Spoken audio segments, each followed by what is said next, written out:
All right. Putin, Friday, Alaska, meeting. This is a good thing. Even if nothing gets done and there isn't a possibility that psychopathic killer will just use this to grandstand, absolutely possible. No guarantees.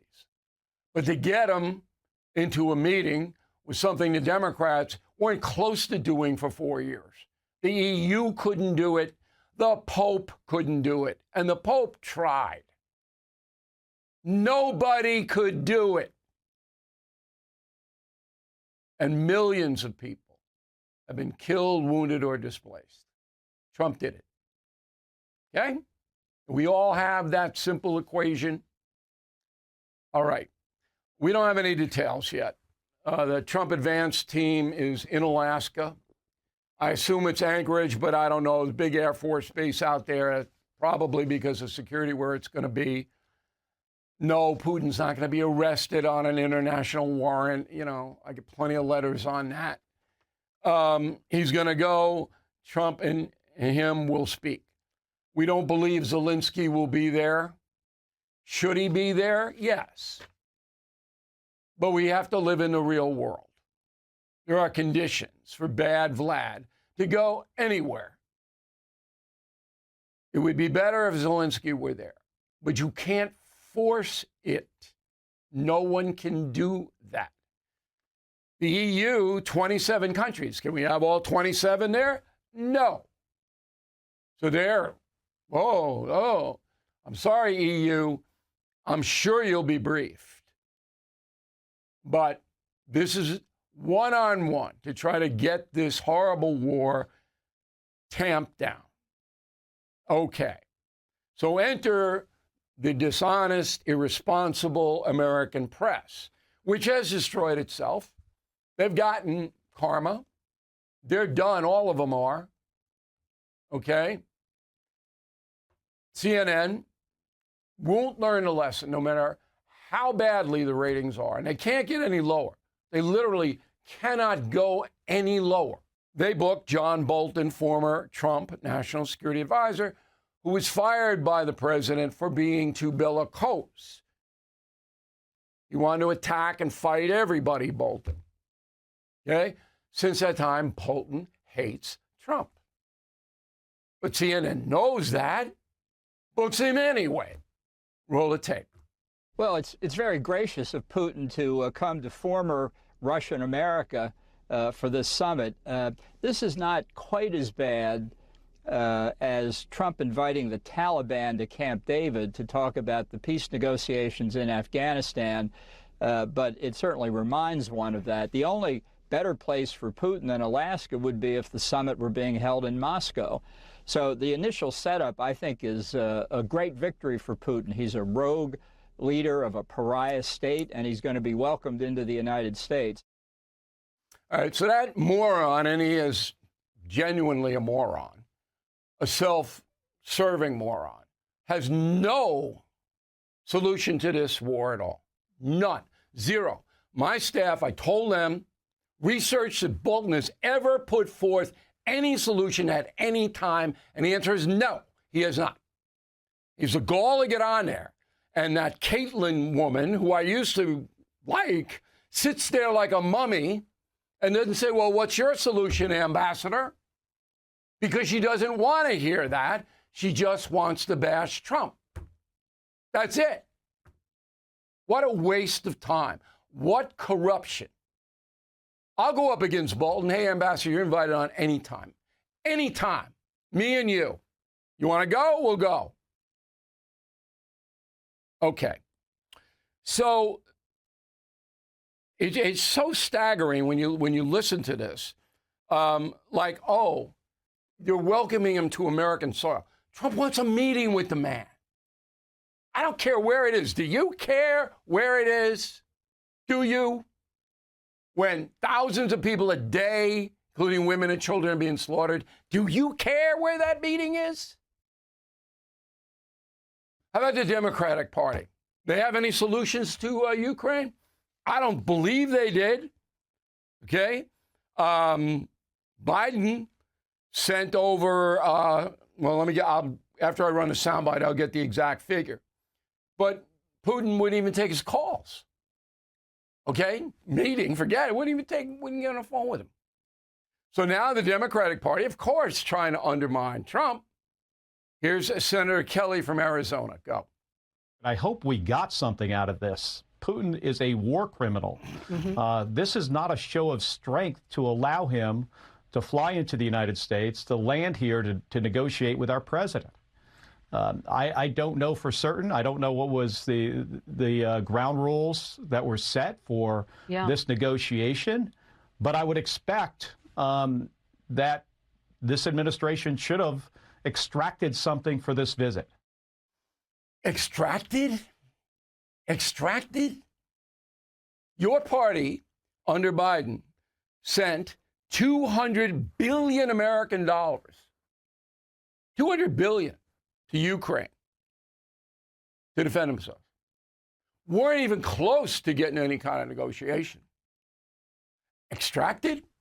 Like what? War criminal? Yeah, he is a war criminal, Putin. He is. So what? We got to stop the war, and he's the only one who can do it. Just him. Senator Kelly, put in a call, Kelly. I'll take him and Bolton side by side. Kelly's got nothing. Biden had nothing. Biden, in the run-up to Ukraine, got Putin on the phone twice. Putin gave him the middle finger twice. That was it. All right, just to remind you what's at stake here. 79,000 Ukrainians dead. Okay? Civilians, that's just military. Casualties. 13,500 civilians, casualties. It's staggering. Let me correct that. In the military, Ukrainian military, about 300,000 dead or wounded. It's incredible. It's just absolutely incredible. 7 million people have fled Ukraine, left their homes, out of there. Extracted. These people are so irresponsible. I told you, Okay. We are on it. I have very good sources on this. All week, I'll keep you up to speed on what's happening. And obviously, we'll analyze it over the weekend in a very robust way, in a fair way, in a humane way. And that's the memo. So am I overdoing it here? Am I too agitated for my own good? No, where to start? I'm with you on where the meeting is. And oh my goodness gracious, I can't believe he's coming to the United States. What did we extract? If you wanted the meeting to take place, Bill, it was going to take place in the United States, period, end of story. Why? Because it's really hard to move the president, especially on very short notice. If they were going to have this in Oslo, for example, it probably would have taken 6 weeks. Trump didn't want to wait 6 weeks. He wanted to meet as soon as he could possibly put together a meeting. That means it's going to be someplace in the U.S. Yes, there's a military base in Anchorage. I think it's attached to the airport there. Yeah. Believe it or not, a little piece of trivia. I think it's where we held the very first people that came back from Wuhan at the beginning of COVID on the layover back to Southern California. So it's a very it's a transit area. stop. And it's also the place where Sarah Palin saw Russia, I think. You can see her house from this place, which is fantastic. A little tower so it's there. That going forward as well. Okay, so it's much ado about nothing on where the meeting is. The meeting is the story, not where the meeting is. All of this is just garbage. So are they traitors? Are they miscreants? These people, because I used 2 sound bites, Nick. I could have used 20. I had 20 sound bites. Yeah, I don't know Kelly, so I won't opine on that. I know Bolton. Bolton would say anything to make President Trump look bad. I don't know what that makes him. I don't know if it makes him a traitor or a miscreant or just an idiot. I'm not really sure, but he really, really hates the president. Trump derangement syndrome is a real thing. Yeah, absolutely. And John an Bolton emotional is as bad as malady. anybody. All right, when I talk to President Trump about these things, he's very clear with me. And I'm a kind of judgmental guy. If I'm talking to you, even if it's off the record, I'm assessing what you know, what you don't know, and what the message is. What I get is that President Trump really understands that the only way this will be solved is to give Putin something. And I expect that to happen. Okay? Now, I didn't read the soundbite from Zelensky, who's basically saying, well, we're not going to give up anything. Well, you're going to have to give some. You're going to have to. If you want to stop the bloodshed in your country and hundreds of thousands of people being killed and maimed, you're going to have to give this villain Putin. It's not right. It's not fair. But that's what's going to happen. That's how I see it. I don't remember anybody starting a war over Crimea. I know the Ukrainians were upset about it, but I don't even think they went to war over that. I know that we didn't. The Europeans didn't. I can't imagine Zelensky actually going on TV as he did this weekend and saying, look, all of Ukraine is Ukraine and there's no negotiating. That's wrong. Crimea is gone as part of any discussion here. That's the way it's going to be. And if the US, Russia, and the EU all want to stop this war, and the price of that is Donbass and Crimea, that's how it's going to end, because the Ukrainians cannot fight this battle by themselves. And they can't fight it without the United States' arms. I mean, because now Trump is committed to sending arms over there. So what I expect to happen is there's going to be some land given to Russia. They'll occupy the land, and maybe they'll have a vote 2 years away, which will be a ridiculously corrupt thing. But then there'll be some guarantees from Putin that this will stop and he won't go further. That's the way I think it's, and that Ukraine won't join NATO. I think that's probably how it's going to be. I'm not sure about Ukraine joining NATO, but if you want to look to something that Trump has done already that doesn't get the attention that it deserves, there is a de facto security guarantee already. It's that critical minerals deal that Trump cut, and he didn't get nearly enough credit for it. Right. Look, I'll criticize the guy if I have to from time to time. This was genius because it's a non-security guarantee, security guarantee, because Trump knows that Russia is not going to invade Ukraine if Alcoa is pulling aluminum out of the ground there. So I thought that's genius, and I think it lays a foundation for what the next round might look for. No, I don't think Ukraine is going to NATO, but there's going to be some type of structure that guarantees their security, or at least that Russia doesn't go into Kiev. Do you think the Trump arrangement is worse now than it was when you were in the White House in the first term? Yeah, because they really don't know how he won again. They were able to convince themselves back in 2016, 17 that he pulled the wool over everybody's eyes. 2024, they don't have any idea what's going on because Donald Trump was the most well-known person in the world and still won the election, and they don't get it. There's a cognitive sort of dissonance between that. They don't understand a world where Donald Trump can become president. By the way, Democrats aren't the only one. I think, Mitt Romney never was able to grasp that. Mitt Romney was never able to accept how Donald Trump was president, and he wasn't. So it's not partisan. It's heavily Democrat, but it's not exclusively Democrat. No, it's a real thing. I see it every single day. But to be fair, Donald Trump did attack Mitt Romney, the Bush family. And I understand the portraits in the White House of Bush the younger and elder have been moved into the janitor's closet someplace. And that brings me to my next question. If President Trump would just stay on the issues, which I think he is right on most of the time, and stop the bombast and the small ball, wouldn't it be better? Did you ever advise him, hey, let that go? No, I mean, Bill, I don't know how old you are. You're a little bit older than I am, but not much. My guess is I'm not doing much to change your personality at this point in your life. You are who you are. There's an old saying that you cannot teach an old dog new tricks, and that's true. You were never going to change Donald Trump. He got where he was. I remember having a conversation one time about the campaign in 2020, and he wanted to do X. And I'm like, Mr. President, maybe Y is a really good idea. I'm not sure about X. He looks at me, he goes, how many campaigns have you won for president? Zero. Right, he Good. always We'll do does it my that. way. But it's tactics. You see, But they're his tactics, and they work. right? for him. You just pointed out that the mineral deal in Ukraine didn't get the attention it deserved because something else not important overrode it. And that is, I believe that if Donald Trump gets the peace deal in Ukraine and sorts out the Chinese trade thing, which I'm involved with. I don't know how that happened, but I am. That he then propels himself into the top 10 presidents of all time. But he could go faster into that arena, and that really means a lot to him.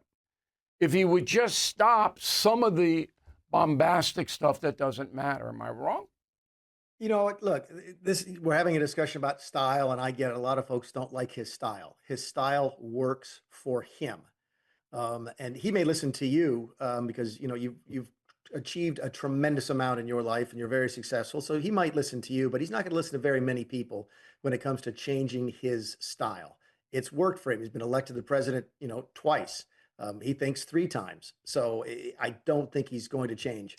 And look, honestly, I don't know whether he won't or not, but I have talked to him a few times where he has modified. He's modified because I present it in a historical way. I don't want him to change his style. I think that his style has propelled him. I agree with him that he never would have been elected president either time, if he wasn't a populist bomb thrower, because that's what the country wants.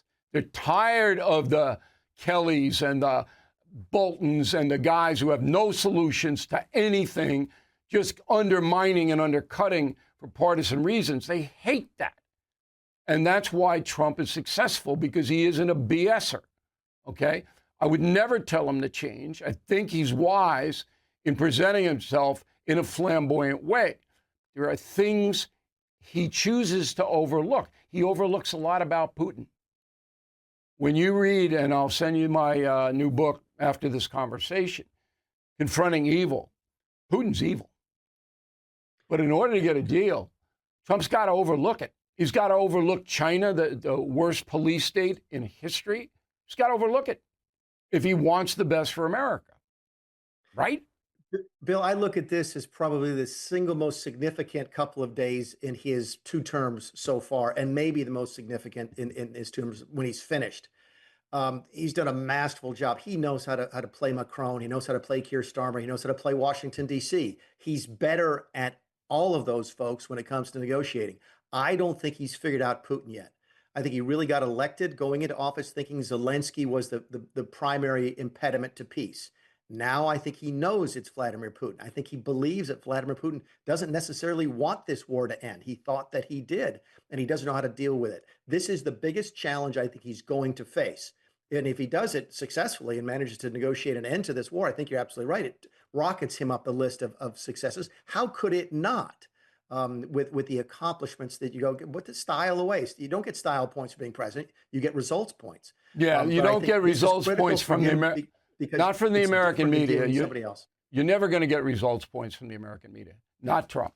And I disagree with you on one very important thing, I think he knows Putin now.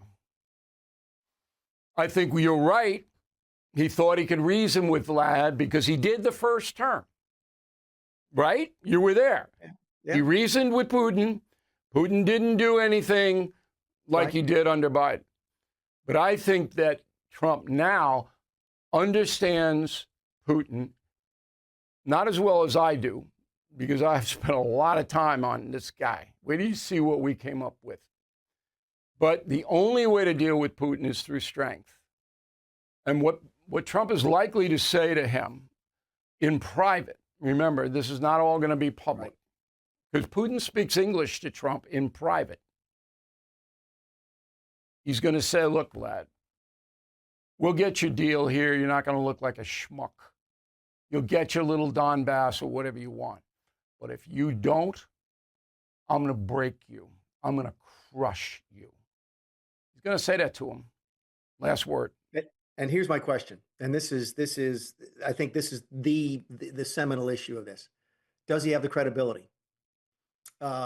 Trump, is Putin looking at him as somebody who keeps changing a deadline, who draws red lines, and they can't stand up to him? We know what that did to Obama in Syria, but Trump has changed some deadlines here. He's given him a lot of rope. There's no doubt about it. But Trump can shut down those banks. And that's the issue. How do you reestablish that credibility? I think that's what the Trump team should be working on this week. Yeah, you could do it militarily, but that's awful ham-fisted and runs the risk of dramatic escalation. How do you get that credibility back quickly? And I think if they can do that, this could be hugely successful this week. He doesn't need his team. He knows what to do. Okay. Trust me on that. All right, that was a great interview, Mick, and I really appreciate you taking the time. I know you're really busy and everything, but thank you very much.